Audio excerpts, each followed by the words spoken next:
이 새벽 우리에게 주신 하나님 말씀은 느헤미야 7장 5절에서 73절까지의 말씀입니다.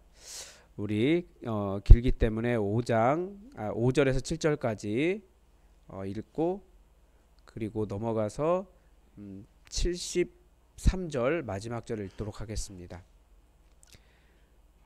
느헤미야 7장 5절입니다.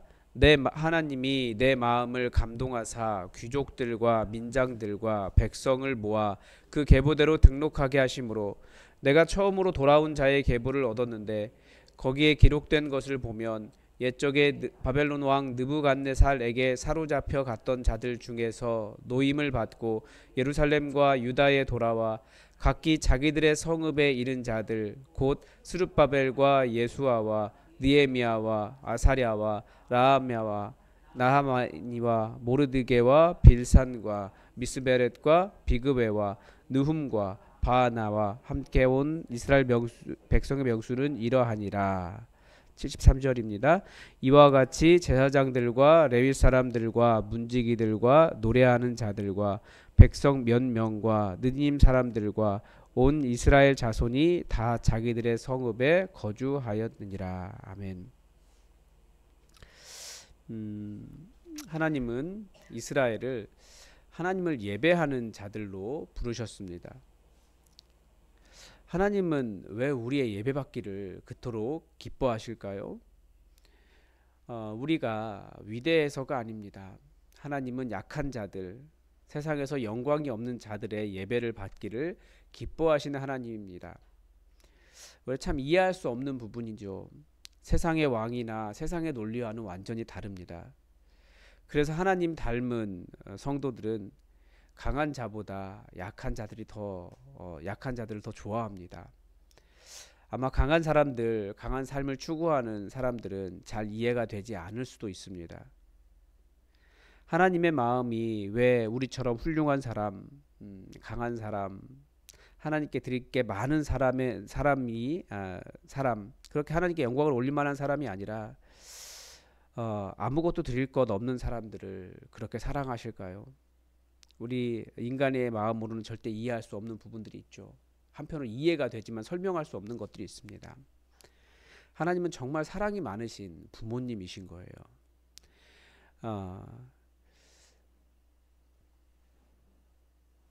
또 하나님께서 왜 우리의 예배를 받기를 기뻐하시느냐, 이건 거대한 주제이기 때문에 다 설명할 수 없지만 중요한 건 하나님은 어쨌든 하나님을 예배하는 자들로 부르셨고 이 땅에서 우리를 택하셔서 우리의 예배를 받기를 너무나 기뻐하시고 우리와 만나기를 기뻐하신 분이시라는 것입니다. 오늘은 역시 이 공동체를 왜 세웠느냐, 예배하는 공동체의 이 모습을 볼 수 있습니다. 이 본문에 보면 이제 우리 같은 사람들이 어떤 사람들이 나와요.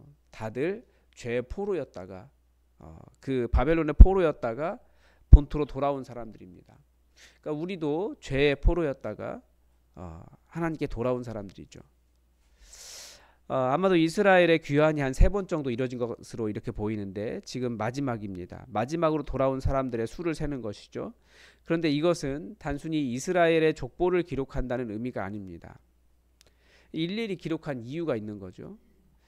먼저 이 명단에 사람의 이름이 기록되어 있다라고 하는 그 사실 자체가 너무나 위대한 일입니다. 왜냐하면 이것이 하나님의 언약이 성취되었다라는 것을 보여주기 때문입니다.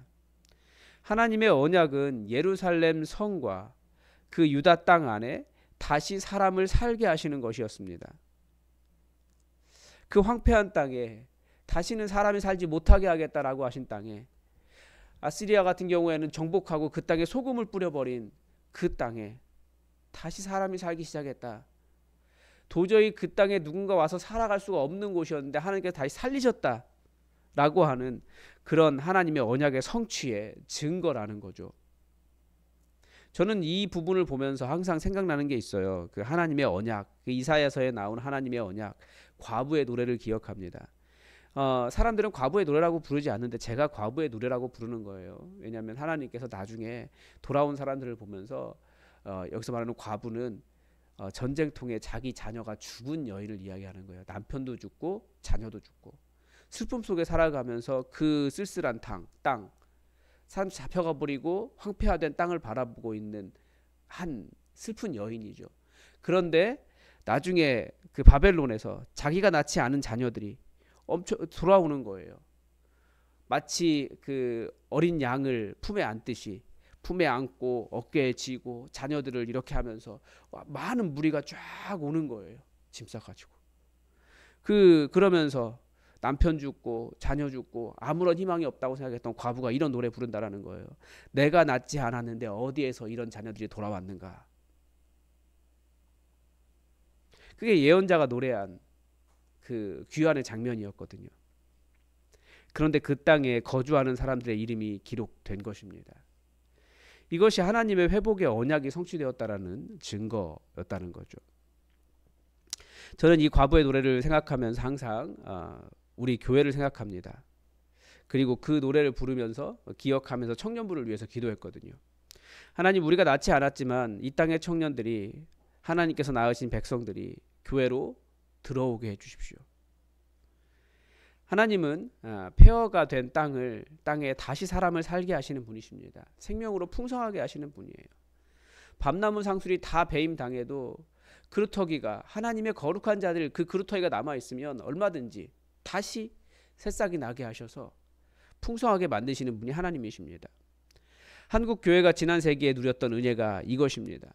일제시대와 6.25의 전쟁으로 폐허가 된 땅을 주님이 일으켜 주셨습니다. 하나님의 은혜였다라는 거죠. 그러니까 우리도 여전히 성벽이 무너지고 무엇인가 우리 사역에 틈이 있고 분명히 뭔가 문제가 있는 그런 일들을 위해서 우리는 무엇을 할 수 있습니까? 하나님께서 회복하실 것을 기대하며 우리는 기도할 수 있습니다. 하나님, 우리가 낳지 않았지만 이 공동체를 하나님께로 돌아오게 하신 자들, 하나님께서 키우신 자들로 돌아오게 가득 차게 해주십시오. 우리 주변에 예전에 신앙이 있다가 지금은 교회를 떠난 분들이 많이 계십니다.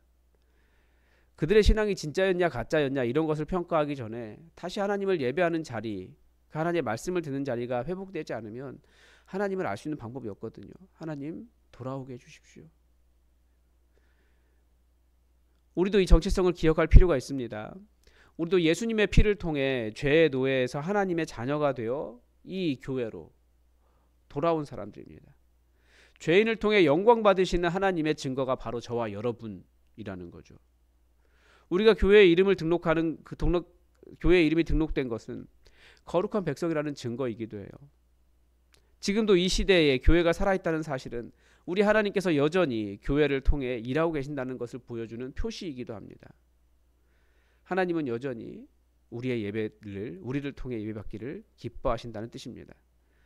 그래서 여전히 하나님은 잃은 자들, 하나님께 우리 기도할 필요가 있어요. 하나님, 잃은 자들 VIP 보내달라고 기도할 수 있기를 바랍니다. 여러분, 다시 말씀드리지만 세탁소는 세탁을 하는 것이고 마트는 물건을 파는 곳입니다. 교회는 어떤 곳입니까? 영혼을 구원하여 제자 삼는 곳입니다. 교회가 영혼을 구원하고 제자 삼는 일을 하지 않는다면 존재의 이유, 존재의 의미가 없다니까요. 그건 교회만 할 수 있는 일이에요.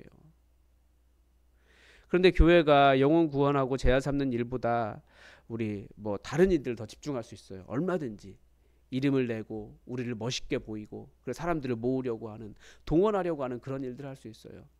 동원하지 않아도 돼요. 영혼 구원하여 제자 삼는 그 일 제대로 하고 있으면 부흥은 하나님께 주시는 것이고 우리를 살게 하시는 것입니다. 교회 존재 이유를 우리가 알아야 돼요. 교회 존재 이유를 모르니까 자꾸 다른 곳에 힘을 씁니다. 하나님은 우리를 통해서 황폐한 이 땅이, 하나님을 알지 못했던 사람들이 하나님께로 돌아오기를 기대하고 계십니다.